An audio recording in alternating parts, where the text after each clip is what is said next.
Hey everyone, this is Preston Clark with Law Insider. It is the top of the hour. We're going to get started here in just a couple of minutes. I want to give folks who have busy schedules, like many of you, just a couple minutes to log on. So thanks everyone for being on time, and we will get started here in just a minute.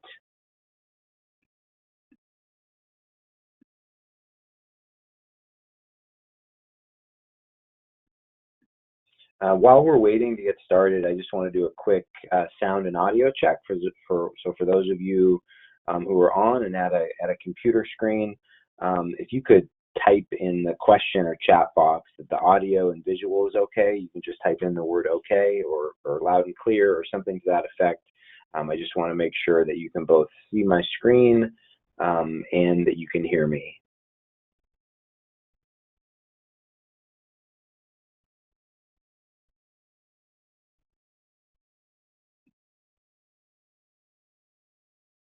Okay, sounds like, thanks everybody. So it looks like the audio and visual is okay. If for whatever reason you all can't hear me or if things get shaky at any point, please let me know. And just give it one more minute here, and then we will jump in and dive into Law Insider. Thanks for so many of you for joining us today.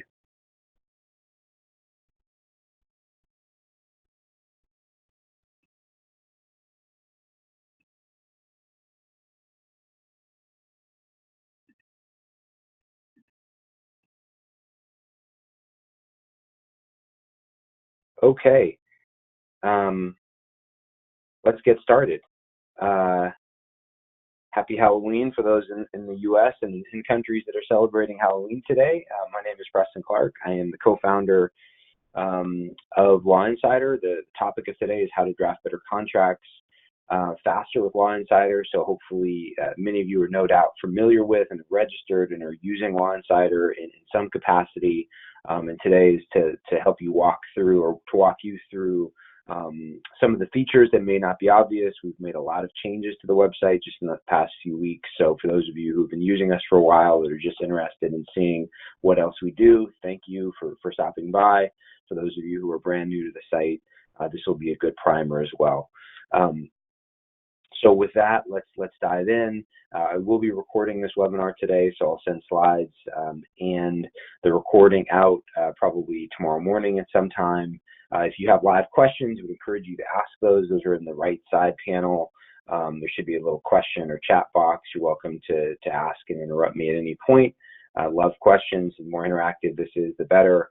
And then for those of you who just generally have support questions after today, we have a great support team that can help you, whether you're having trouble upgrading your account, whether you're having login issues or any sort of admin questions that you may have. Feel free to send those to support@lawinsider.com. First things first, very foundational. What is Law Insider? Law Insider is a subscription-based contract and clause database designed to help legal professionals discover, build, and negotiate contracts more efficiently.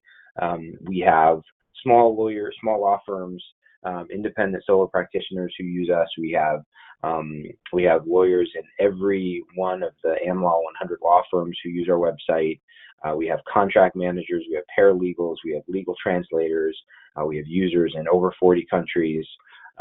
So you're in good company. We are a very broadly distributed product and service, and so we love all of you and really appreciate that you use us as a resource. And we're also very dedicated to constantly making the site better. And that's what we're here to talk about today is what is Law Insider? What are the new features? This is a picture of me. I apologize for the very large photo here. What we're going to talk about today in very simple terms is the basics of getting started with Law Insider. We're going to talk about some of the new features, and then I would encourage you to ask questions throughout.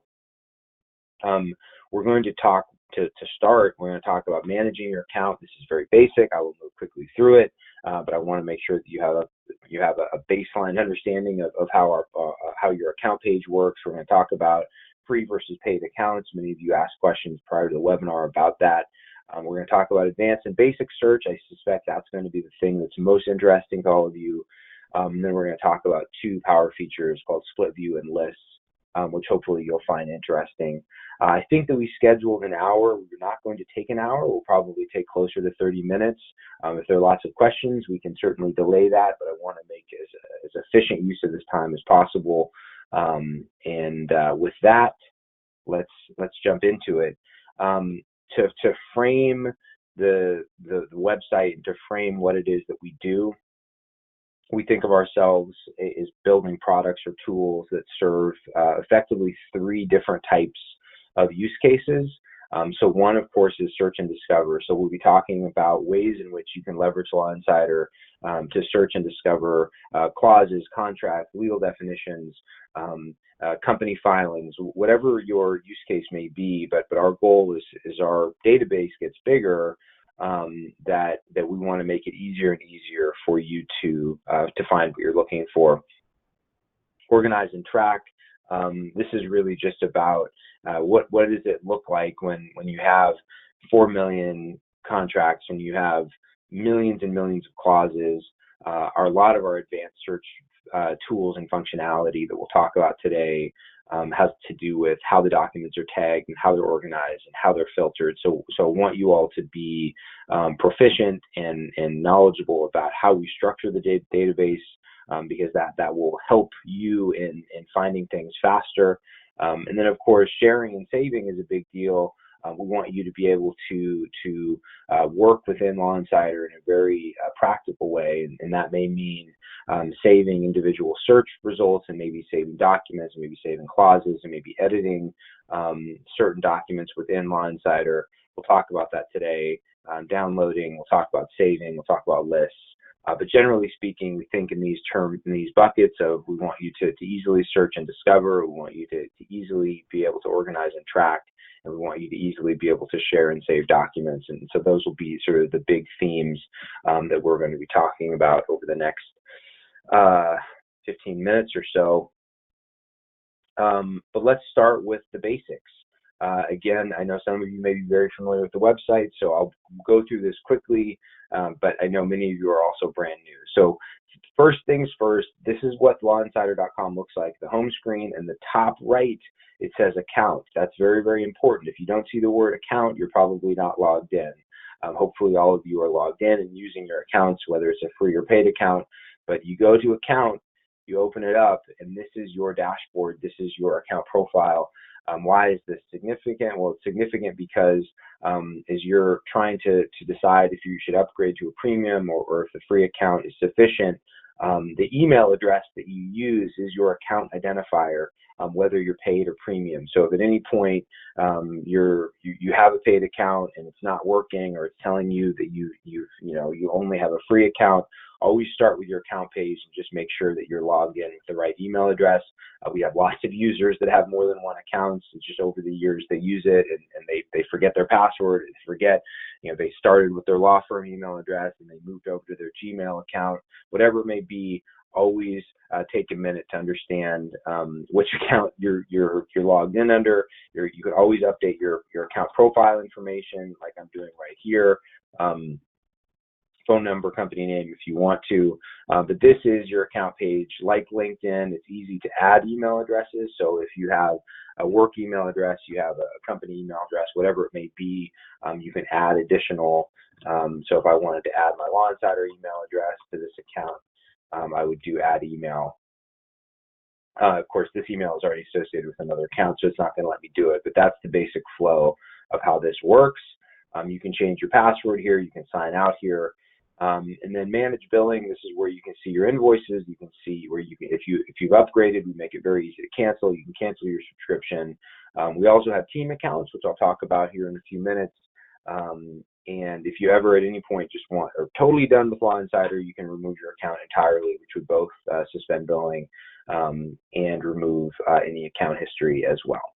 Okay, that's the basics, not rocket science, but I wanted to start there. You'll also see, and this is something we're going to come back to in a few minutes, you'll see this up here where it says lists. This is a very interesting feature that relates to how you search and organize contracts. So we'll get back to that, but just as you're looking on the account page, lists is an important field here as well, in addition to your account information. Okay, so the majority of people who use the website, again, it's legal professionals, it's legal translators, it's paralegals, it's a broad group of knowledge management, it's a broad group of people, and typically you all are coming in looking for a certain clause or a certain document type. And one place to certainly start is in this middle section where you can browse clauses, you can browse documents, you can browse legal terms. But worth noting that these are very much list, alphabetical, or organized by quantity of documents. But the basic structure here is that I am in, for example, I'm in the contract category section here. And so if I want to look at underwriting agreements or incentive plans or mortgages or stock incentive plans, I can do that. And I will see now a list in reverse chronological order that has, the last one that was updated was October 10th, 2019. And all of them are listed here, and I can go in and explore an individual document. Each of these documents is going to be tagged or highlighted by a number of criteria, which you can see here. So in this case, I have a company of Elastic NV. It's a stock incentive plan. The language is English. The source in this case is SEC. October 10th was the publication date by the SEC. The filing type is here as well. Pretty straightforward, but for those of you who are just looking for whole documents, you certainly can use the search method that I just showed you. But I would highly recommend that you also consider using the search nav bar up here. You click on it, it takes a minute to expand, but this is where now you have the ability to drill down in a much more advanced way than you do when you're just filtering through and scrolling through the available documents. I'm going to talk about these advanced features in just a minute, but I would just generally say if you're on the site and you're looking for documents, certainly the search bar is a much more powerful way to conduct searches here. It would encourage you to play around with it, but we'll be talking today about some of the most powerful and most commonly used search capabilities with our navigation bar, with our search bar. Okay, so for many of you, you may be looking for contracts, and you're welcome to download these. One of the differences between free and a premium account is that there's limitations on the number of downloads. And so obviously, if you find a document that you need, you can click on the download button. This gives you multiple versions: PDF, DocX, HTML, Google Docs. You can also go up here in the right-hand corner. It's the same button, does the same thing, produces the same results. But that's a quick and easy way to find documents. The most commonly searched tool within Law Insider is our clause database. These clauses are extracted from our over 4 million contracts, and so this is probably obvious, but effectively what we do is we look at clause type, and we aggregate those and group those together across our 4 million plus contracts. So that means that we have, in this case, we have 363,000 clauses around governing law. And that may seem like a lot, it certainly is a lot, and it may also not be helpful because it may literally be too many. And so I want to show you a couple really powerful ways to more efficiently search through clauses. The first thing, and this is a new feature that many of you may not have seen before, but it's search within governing law. And so as an example, I may say I would like to search for clauses within governing law that have New York. And I will search for that. It will give me a minute. And now what it's done here is it's opened the search bar. It's shown me that New York is highlighted in green across clauses. And so I see here governing law clause New York. If I were to click on that, I'm now going to go to, it's going to take me to a specific indemnification clause, governing law clause where New York is present. So I was able to filter and get back to a specific document that I was looking for. But let's continue on here. Now I'm back to my search. That may not be, in fact, the filter I want. But that's for this use case, just bear with me here as we're showing some scenarios. That is a way to drill down within a specific clause type, which again is a very frequent and common search. Let me exit out of the search bar for a second. So generally speaking, with clauses, one of the other challenges or just hurdles that people have when they're trying to identify the right clause for the specific commercial agreement that they're trying to negotiate or trying to draft against is that they say, wow, Preston, this is great. You have thousands of versions of an indemnification clause, but I need ultimately to know what its origin is. And a big key in finding the right indemnification clause is, where did this come from, and is this similar to the type of agreement I'm drafting? This becomes a little bit tedious because you have to effectively go back and forth, or at least you historically did, between the clause you found and the source agreement. We've now streamlined that with Open Split View. You open this up, and now as I'm going through, I can scroll on the left looking for an indemnification clause that fits my needs or that I believe may fit my needs, and then I can open up sample 1, 2, or 3. It will produce on the right pane of the screen the source document of this indemnification clause. I scroll to the top now, and I can get oriented with what this document was. I can see who published it. I can see the published date. I can discover the law firm that was involved. This is a very fast way to understand the origin of the clause, and it's not as tedious as going back and forth, which can become quite tedious. So that's a really quick tip on split screen. A couple other things. What are these? How did we get these? So these are organized by and extracted from our 4 million plus contracts. So that's obvious, I think.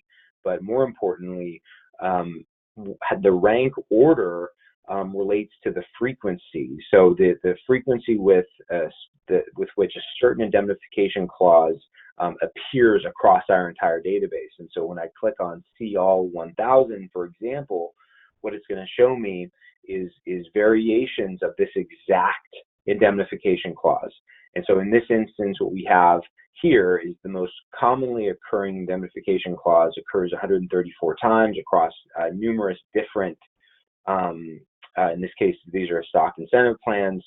And then I go down, and this is a fascinating component too, is these versions. So in this case, there's 130 of this clause occurring. It's actually showing you the red line difference between the second most common clause occurring in the database versus the most common. And so the red lines here relate to this one. So to the extent that you want to understand, you may have found a clause that you liked, which is great, but you may want to look at some slight changes or negotiated modifications that other companies have used, starting with the same foundational clause.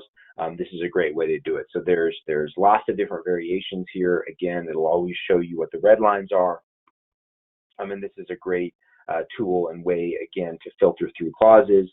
Of course, again, keep in mind that as you are navigating through these, very, very much encourage you to use the Open Split View functionality. So as you do find one that you like, you can quickly reference the source document to make sure that contextually speaking, it meets your needs.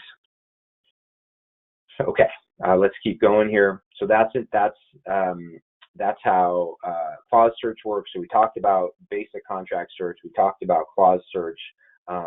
We talked about drilling down within a clause. So if I find a clause that I like, or if I find a specific contract that I like, you have the ability to filter within it even more. And so again, as I move back here, you can certainly download this entire document. You can also go back to the search bar now, and it's going to expand here in a second with my slow internet here today. And I have the ability to advanced filter search either within this document, I had within a certain document type or within the entire database. And so again, you have the ability to, in a way that we didn't have available before, to do exact phrase search across the entire database. You can exclude terms, you can use Boolean type filtering capabilities. So as an example, you might be looking for compensation clauses for executive employment agreements that are in the $250,000 or $300,000 range. You'd be able to conduct that using Boolean search again, in a way that we just didn't have available to our users before. So advanced filters are new and super powerful, and we encourage you to use them. But in addition to drilling down across the entire database, in the clause section, as I mentioned earlier, you also have the ability, to filter. Sorry, I got sidetracked here. Let me get back to clauses. You have the ability to filter within clause types as well. So you can both search clauses here, and once you're in a clause type, you can also filter and drill down more here as well by searching on any term. So I'm in the within governing law section. I can click on any term, and it will now only show me governing law that filter, in this case, by New York or New Jersey or California or whatever state you may be looking for. Okay. I want to continue moving quick here. Again, a few questions have come in that are very specific to the accounts. I want to make sure that we're continuing to talk about the search functionality. So for folks who are asking about their individual accounts, I promise I'll follow up with those after the presentation today. One of the most common questions that we've received over the years are, how do I organize these? I'm conducting lots of searches. I'll come to the site. I'll spend 2 hours, 3 hours of concentrated time searching for different documents, and I don't have a good way to save those. Well, now we do have a way to save those. You see the save button here. What you can do is, in this case, if you found a clause that you like, you can create a new list. I'm going to create one called Preston's Great Webinar List, just making it up here as I go, but this could be a project name, it could be a team name, it could be a contract name, but now I've created it, and what it enables me to do is I'm going through and finding additional clauses that I like. I can hit the save button, and it's going to give me that option to add it to the list that I just created. And this is not only a clause feature, it's also a document feature. And so to the extent that I find an entire contract that I'm interested in this case, let's find an incentive plan that we think that we like. Very similarly, you'll see a save button. You click on it, it's going to give me the option. Here's my great webinar list. It's now been added, and I can continue doing that. Let's go back to incentive plans. Let me find another one that I like. Again, I can click on the save button. There's my great webinar list, and now it's been added. And it'll give me confirmation up here that it's been added, and I can also click on see list. And where that's going to take me is to the list page where everything that I just added, this is Preston's Great Webinar List, is here. And this is a place where you can both edit and modify. So you have the cursor button here that gives you the ability to delete or add language as you see fit. So there's some basic drafting functionality. It also gives you the ability to share. And so to the extent that you are working with a team, my business partner and the co-founder and CEO of Law Insider's name is Dylan. The email address is dylan@lawinsider.com. I'm going to invite him to this project. Can give him editing rights, so he can also add to this and modify this, and it'll ultimately say who the last person to edit and who the last person to add these individual components. This is a great way to collaborate, whether you're doing this individually or if you're doing it with a team. This is a great way to aggregate the document searches that you're doing, because again, I know that folks tend to come into the site and spend concentrated periods of time. And certainly we want to make it easy for you to keep track of your work as you're going through this. Okay, so we've talked about the basic structure of the contract pages. We've talked about clause search.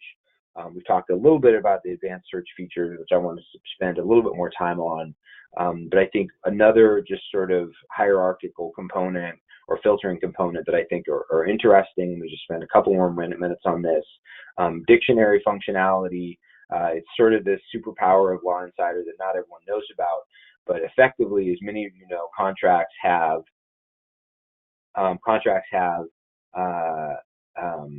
definition sections. Not all contracts do, but many large contracts have definition sections at the front. sometimes at the back. And what we've done is we've aggregated these all together and created definitions, groupings across our 4 million contracts. And so if lien, for example, is defined 64,000 times, and these are now definitions of liens. So if you're tediously going through it and creating a new definition section for a contract, and you're a few definitions short, this is a great way to do this. And of course, again, we've organized by the ones that are most commonly occurring. And of course, again, you can use the save filter and save it to the project Preston's Great Webinar list, which is the one we're working on now, and continue to add to that project.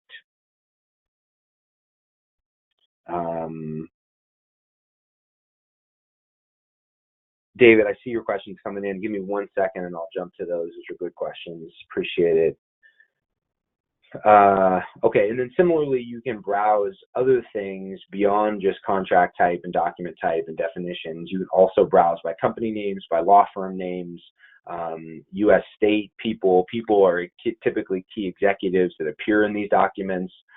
So if you want to see, so if you want to read about Elon Musk, if you want to read about an individual executive at a company, you can organize by that way. Company name is a very popular one because there are people who may be coming in looking to see how an AT&T or a Citigroup or a Wells Fargo has negotiated a certain type of agreement in the past. When you click on these, what you'll find is a large body of documents that are, again, organized reverse chronologically. So you'll see the most recent document. In this case, it's by Wells Fargo. And similar structure. Once again, you have the ability to download, you have the ability to save, as I've already walked through, and then you also have the ability to share. So if you actually just want to share this document in some way too, you can do that. Okay, let me keep going here. David, I'm going to take a look at your questions now. See what we got here.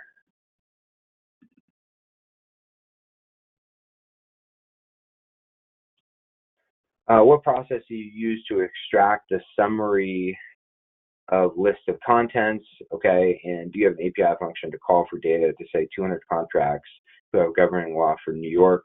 So happy to have an API conversation separately, David. So we do offer some for our larger partners. It's not something that you can just use within your that's set up within your account, but happy to have that conversation. And then what process do you use to extract the summary of list of contracts? Ingestion of new contracts. What process do you use to extract the summary of list of contents? I think I know what you're asking, and so if I get this wrong, you can let me know.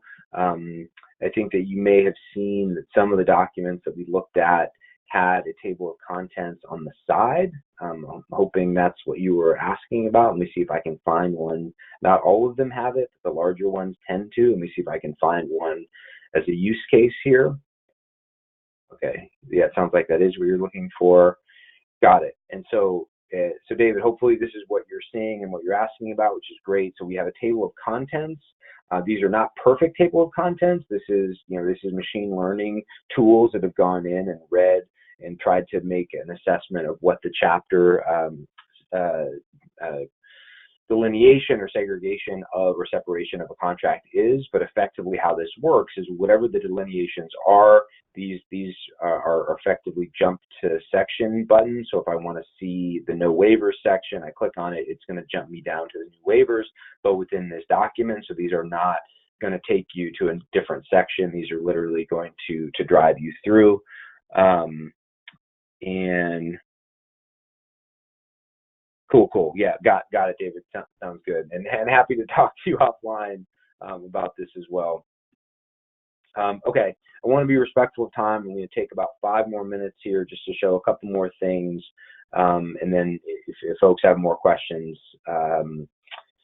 happy to answer those, and also happy to follow up offline as well. Okay, so getting back to just, I think I can't sort of stress enough how much we all want all of you to spend as much time as you can in the search functionality section. I'm just going to do an advanced search filter just to sort of make this a little bit more familiar to you, but I'm going to type in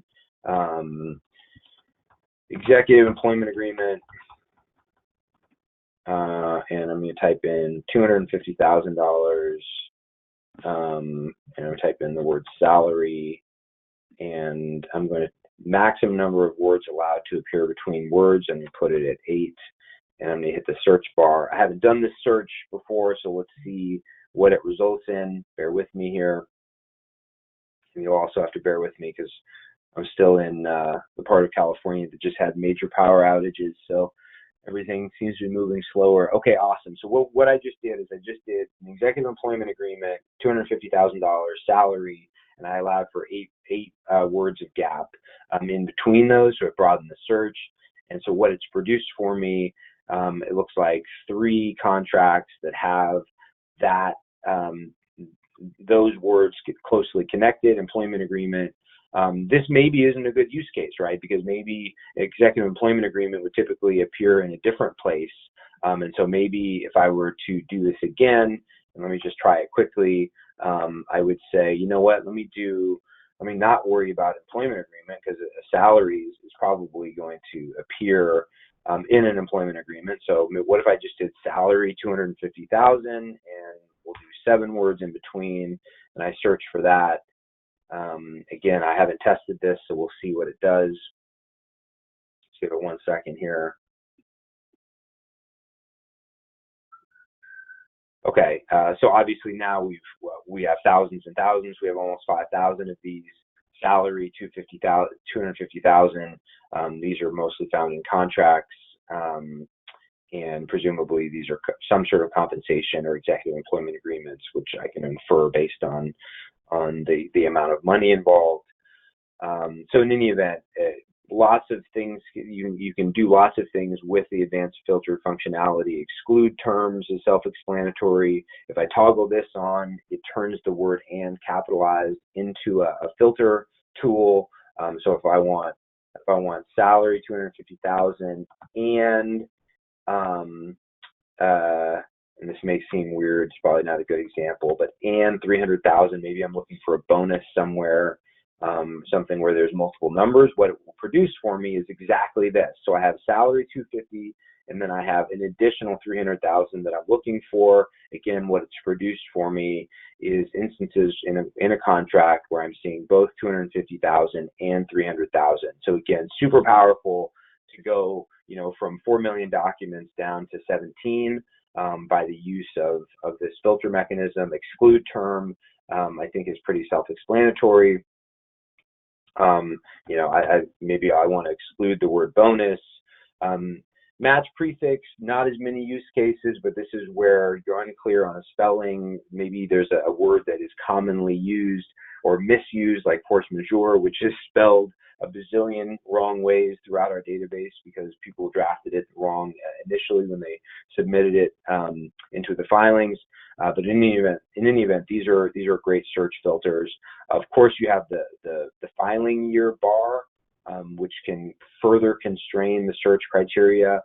We go back to 1995, and of course, all the way to present date. We're updating the database almost daily with new documents.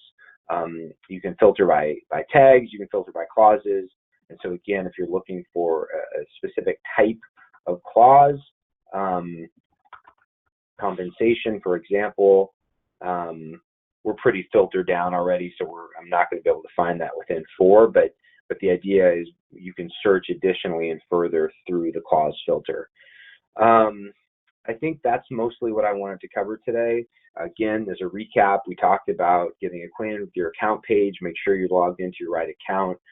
If you have a subscription, I would encourage you to manage that from here. One thing that I didn't talk about was managing and upgrading teams. For those of you that work at law firms, that work for in-house, we do have both central billing and the ability to have a team account or to have an admin account.